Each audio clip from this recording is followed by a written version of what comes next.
പറയാം. Okay, step into the spotlight. You have a message that the world need to hear. It's time to share your wisdom. High priestess, intuition strong ആയിട്ടുള്ള ആൾക്കാർ, tarot readers ഉണ്ട്. Just randomly ഇതുവഴി പോയപ്പോൾ ഇതെന്തോ ഇതിനകത്ത് നടക്കുന്നതെന്നും കൂടെ ഒന്ന് നോക്കിയിട്ട് പോകാമെന്ന് വിചാരിക്കുന്ന ടാരോ റീഡേഴ്സ് ഉണ്ടാവും.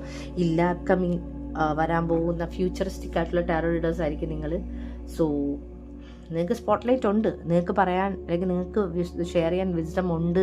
അതിൻ്റെ ഒരു കൺഫർമേഷനാണ് ഡിവൈൻ്റെ 3 നമ്പർ എക്സ്പാൻഷൻ. അതിനെ ക്ലിയർ ആയിട്ട് കാണിക്കുന്നത് 3 കഴിഞ്ഞാൽ 4. Take control of your thought. Your thoughts are creating your reality. Have faith and stay focused on the outcome that you truly desire. എപ്പോഴും ശ്രദ്ധിക്കേണ്ടത് നമ്മുടെ തോട്ട് ഭയങ്കര ഇമ്പോർട്ടൻ്റ് ആയിട്ടുള്ള സാധനമാണ്. നമ്മൾ നെഗറ്റീവായിട്ട് തിങ്ക് ചെയ്യരുതെന്ന് ഞാൻ ആരുടെ പറയില്ല. നമ്മൾ അങ്ങനെ ചിന്തിക്കരുത് എന്ന് പറഞ്ഞു കഴിഞ്ഞാൽ നമ്മൾ മെയിൻലി ചെയ്യാൻ പോകുന്നത് നമ്മൾ അങ്ങനെ ചിന്തിക്കും. അപ്പം നമ്മൾ ഈ നെഗറ്റീവ് തോട്ട്സ് വരുമ്പോൾ അതിനെ റീപ്ലേസ് ചെയ്യാൻ ശ്രമിക്കുക വിത്ത് പോസിറ്റീവ് തിങ്കിങ്. ഓക്കെ, ഒന്നുകിൽ പോസിറ്റീവ് തിങ്കിങ്ങിലൂടെ അല്ലെങ്കിൽ അഫർമേഷൻസിലൂടെ അല്ലെങ്കിൽ ആ സമയത്ത് നമുക്ക് ഇഷ്ടമുള്ള പാട്ട് കേൾക്കുക, അങ്ങനെയുള്ള കാര്യങ്ങളൊക്കെ ചെയ്യുന്നതിലൂടെ നമുക്ക് ഓട്ടോമാറ്റിക്കലി എന്ത് ചെയ്യാൻ പറ്റും എന്ന് ചോദിച്ചു കഴിഞ്ഞാൽ നമ്മുടെ തോട്ടിന്, കാരണം നമ്മൾ എന്താഗ്രഹിക്കുന്നോ അതിന് എനർജി കൊടുക്കുക. ആഗ്രഹിക്കാത്ത കാര്യത്തിന് കണ്ടിന്യൂസ്ലി എനർജി കൊടുത്ത് അതിനെ നമ്മൾ റിയാലിറ്റിയിൽ കൊണ്ടുവരരുതെന്നാണ് ആർക്കേഞ്ചൽ മൈക്കിൾ ഇവിടെ പറയുന്നത്. Yes, you are correct. You have listened to your inner guidance and made a wise choice. Keep moving forward. നിങ്ങൾ ആരെങ്കിലും ഈ റീസെൻ്റ്ലി എന്തെങ്കിലും ടൈപ്പ് ഓഫ് ഡിസിഷൻ എടുത്തിട്ടുണ്ട് എന്നുണ്ടെങ്കിൽ, ഒരു സെക്കൻഡ്, എനിക്ക് ഇത് വെച്ചൊന്ന് ഒരു ഫോട്ടോ എടുത്താൽ കൊള്ളാമെന്നുണ്ട്. നമുക്കൊന്ന് നോക്കാം.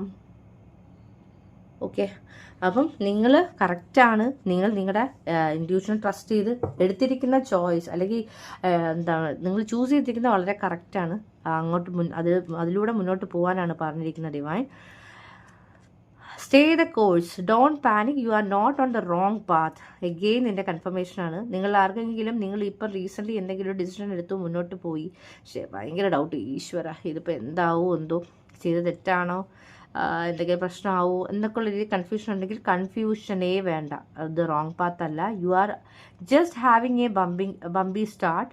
Learn from your experience and keep going. ഉറപ്പായിട്ടും നിങ്ങളുടെ ലൈഫിൽ ഇപ്പം നിങ്ങൾ റീസെൻ്റ്ലി എടുത്ത എന്തെങ്കിലും ഒരു പർട്ടിക്കുലർ ഡിസിഷനിൽ നിങ്ങൾക്ക് ചെറിയ ഇഷ്യൂസ് വരുമ്പോൾ നമ്മൾ ഉടനെ ഇത് വേണ്ടായിരുന്നു, ഇതിൻ്റെ കാര്യം ഉണ്ടായിരുന്നില്ല, വെറുതെ ചാടിക്കയറി ചെയ്തു എന്ന് വിചാരിക്കുന്ന ആൾക്കാരായിരിക്കും എൻ്റെ ടീമുകളായിരിക്കും നിങ്ങൾ ഉറപ്പായിട്ടും. സോ അതുകൊണ്ട് എനിക്ക് നിങ്ങളുടെ ഒരു കാര്യമേ പറയാനുള്ളൂ, അതിനെക്കുറിച്ച് ചിന്തിക്കേണ്ട, പാനിക് ആവേണ്ട കാര്യമില്ല. ജസ്റ്റ് നമ്മൾ ആ സ്റ്റാർട്ട് ചെയ്യുന്നതിൻ്റെ ഒരു ഇഷ്യൂ മാത്രമാണ്. മൂവ് ഫോർവേഡ് ഇതെല്ലാം പെർഫെക്റ്റ് ആയിരിക്കും. നമ്മൾ തന്നെ വിചാരിക്കുക, ഓ അടിപൊളി. Trust in divine purpose. This experience has divine meaning. Healing will come. Know that you are on a path of growth. ഉറപ്പായിട്ടും നിങ്ങൾ എന്താണ് ചെയ്തത്